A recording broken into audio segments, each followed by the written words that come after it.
16 जनवरी 2025 मुंबई का सबसे फेमस इलाका जहां पर फिल्म स्टार, एक्टर्स और बड़े बड़े बिजनेसमैन रहते थे। इतना हाई सेफ्टी वाला इलाका जहां पर हर जगह बॉडीगार्ड और सीसीटीवी कैमरा लगे हुए हैं। वही का एक बिल्डिंग है जिसका नाम है सदगुरु शरण बिल्डिंग, जहां पर सैफ अली खान अपने पूरे परिवार के साथ रहते हैं। उस बिल्डिंग में एक अनजान आदमी घुस जाता है। वो कोई मामूली इंसान नहीं था, उसने अपने साथ हथियार रखा था, एक तेज धार चाकू, और वो सीधा सैफ अली खान पर हमला कर देता है। लेकिन जैसे ही ये बात पूरे देश भर में फैला तो जनता सवाल खड़ा करना स्टार्ट कर देती है, जैसे कि वो आदमी था कौन और इतने हाई सेफ्टी वाले बिल्डिंग में वो आदमी घुस कैसे गया। तो आइए मिलकर जाने की कोशिश करते इस केस के बारे में। So hey everyone, welcome the case of Saif Ali Khan.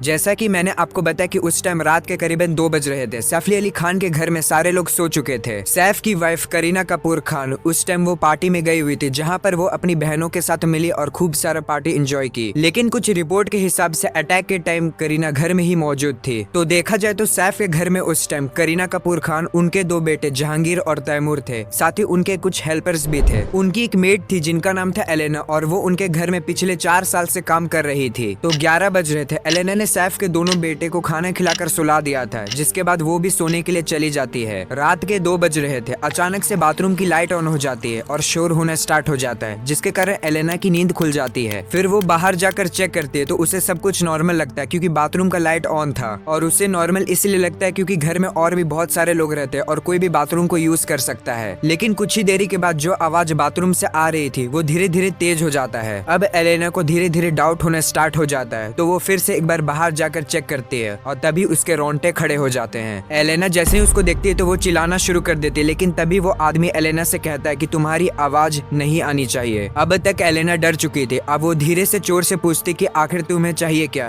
तो वो बोलता है कि मुझे 1 करोड़ रुपए चाहिए। अब चोर धीरे धीरे जहांगीर की रूम की तरफ जा रहा था। जैसे एलेना उसको देखती कि वो जहांगीर की कमरे की तरफ जा रहा है, वो समझ जाती है कि इस इंसान के इंटेंशन सही नहीं है और वो फिर से चिल्लाना शुरू कर देती है। जैसे ही एलेना शोर मचाना शुरू करती है तो वो अटैकर घबरा जाता है, जिसके बाद वो एलेना पर अटैक कर देता है। अटैकर के अटैक के कारण एलेना के हाथ में बहुत सारे गहरे चोट लग जाते हैं और उसकी हालत खराब हो जाती है। लेकिन एलेना ने जो शोर किया था, जिसके कारण घर में सभी लोग जाग जाते हैं और वहाँ पर सैफ अली खान और करीना कपूर खान आ जाते हैं। सैफ अली खान अपने बच्चों को बचाने के लिए सीधा चोर से भिड़ जाते हैं। वो उससे पूछते कि आखिर तुम्हें चाहिए क्या। लेकिन अटैकर ने बिना कुछ बोले सैफ अली खान पर हमला कर दिया। उसने करीबन उन पर 6 बार चाकू से हमला किया था। हमले के दौरान चाकू का एक टुकड़ा 2.5 इंच का छोटा सा टुकड़ा सैफ अली खान के पीठ के अंदर घुस जाता है। उन पर जो 5 बार हमला किया गया था वो उनके लिए इतना कुछ सीरियस नहीं था, लेकिन ये जो टुकड़ा उनके पीठ में घुस गया था वो उनके लिए बहुत ज्यादा सीरियस था। अब जैसे तैसे कर सैफ अली खान अपने पूरे परिवार को बचा लेते हैं और मौका पाते ही वो उस अटैकर को एक कमरे में बंद कर देते हैं।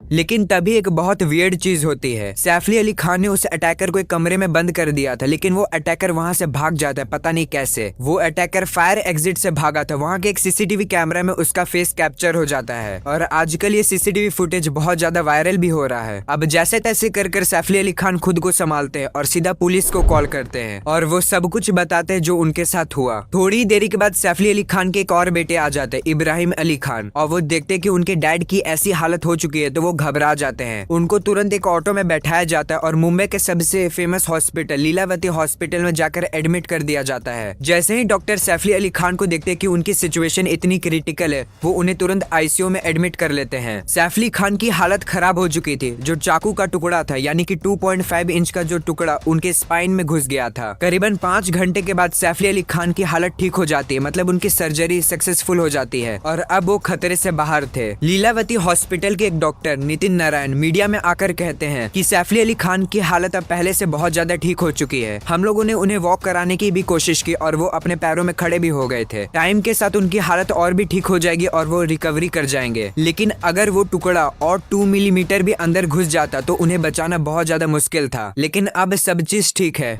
लेकिन अब ये खबर जैसे सुबह न्यूज में आया, पूरे देश में हंगामा मच जाता है। सैफ अली खान पर हुए इस हमले के पीछे कौन है? ये एक हाई प्रोफाइल केस था, इसलिए पुलिस भी तुरंत एक्शन में आ जाती है और केस में इन्वेस्टिगेशन करने लगती है। सबसे पहले पुलिस ऑफिसर्स बिल्डिंग के सारे सीसीटीवी कैमरास को खंगालना शुरू करती है। वो लोग बारीकी से हर एक फुटेज को अच्छे से देख रहे थे, लेकिन तभी उन्हें वो चोर यानी कि वो अटैकर मिल जाता है। दरअसल पुलिस वालों को रात के करीबन 1 बजे की सीसीटीवी फुटेज में वो चोर दिखा था। वो फायर एग्जिट से घर के अंदर घुस रहा था। यही बात करें अटैकर की अपीयरेंस की, तो उसने ब्लैक कलर का एक कपड़ा पहना हुआ था, रेड कलर का मास्क और साथ ही उसके साथ एक बैग भी था ब्लैक कलर का। अब पुलिस वालों के पास लीड थी, मतलब कि उनके पास अटैकर का गेटअप लुक था कि वो कैसा दिखता है। 20 लोगों की एक स्पेशल टीम बनाई जाती है और केस की इन्वेस्टिगेशन स्टार्ट हो जाता है। करीबन 30 घंटों के अंदर वो अटैकर को पकड़ लिया जाता है। पुलिस वालों ने अटैकर को बैंड्रा स्टेशन से पकड़ा था। वो बैंड्रा स्टेशन से भागने की कोशिश कर रहा था, लेकिन वक्त में ही उसे पकड़ लिया गया। अब उस अटैकर को बैंड्रा पुलिस स्टेशन में लाकर इंटेरोगेट किया जाता है। इंटेरोगेशन के दौरान एक बहुत बड़ा खुलासा होता है। यही सेम आदमी कुछ दिन पहले शाहरुख खान के घर के आसपास भी घूम रहा था। अब इसका मतलब क्या हो सकता है कि इस अटैकर का नेक्स्ट टारगेट शाहरुख खान थे। यही बात करें अटैकर की, तो कुछ आर्टिकल्स में इसका नाम विजय दस है और कुछ में इसका नाम मोहम्मद शहजाद है। अटैकर के रिलेटेड जो भी मुझे इन्फॉर्मेशन मिला वो 2 चीज में डिवाइड किया हुआ है। कुछ आर्टिकल्स के हिसाब से ये अटैकर एक मामूली इंसान है और ये पहले रेस्टोरेंट में वेटर का काम किया करता था, और कुछ में कि इस अटैकर के रिलेटेड कुछ भी इन्फॉर्मेशन अवेलेबल नहीं है, यानी कि ये इंडिया का है ही नहीं, ये कोई बाहर कंट्री से आया है। लेकिन ये इन्फॉर्मेशन कितना गलत हो सकता है कितना सही ये मुझे नहीं पता है। इस केस में अभी भी इन्वेस्टिगेशन चल रहा है और फिलहाल तो ये केस अभी होल्ड में है। ये था सैफ अली खान के ऊपर हुए इस अटैक के रिलेटेड एक फुल डिटेल वीडियो। जितने भी डिटेल्स मुझे मिले उसी के रिलेटेड मैंने इस वीडियो को बनाया है। फिलहाल तो अभी इस केस का कोई भी कंक्लूजन नहीं आया है और ये चल रहा है, लेकिन जनता के सवाल के आंसर अभी तक नहीं मिले हैं कि ये अटैकर है कौन और ये घर में उनके घुस कैसे गया। और सबसे बड़ा सवाल ये है कि सैफ अली खान के बॉडीगार्ड उस टाइम गए कहाँ थे, और क्या ये बस एक चोरी का मामला था या फिर मर्डर का। So guys that's for today. और अगर आपको ट्रू क्राइम डॉक्यूमेंट्रीज देखना पसंद है तो यहाँ पर मैं वही बनाता हूँ और आप चैनल को सब्सक्राइब कर सकते हो और इस वीडियो को जरूर शेयर करना ताकि सबको पता चले कि सैफ अली खान के साथ हुआ क्या था। और बी सेफ एंड पीस।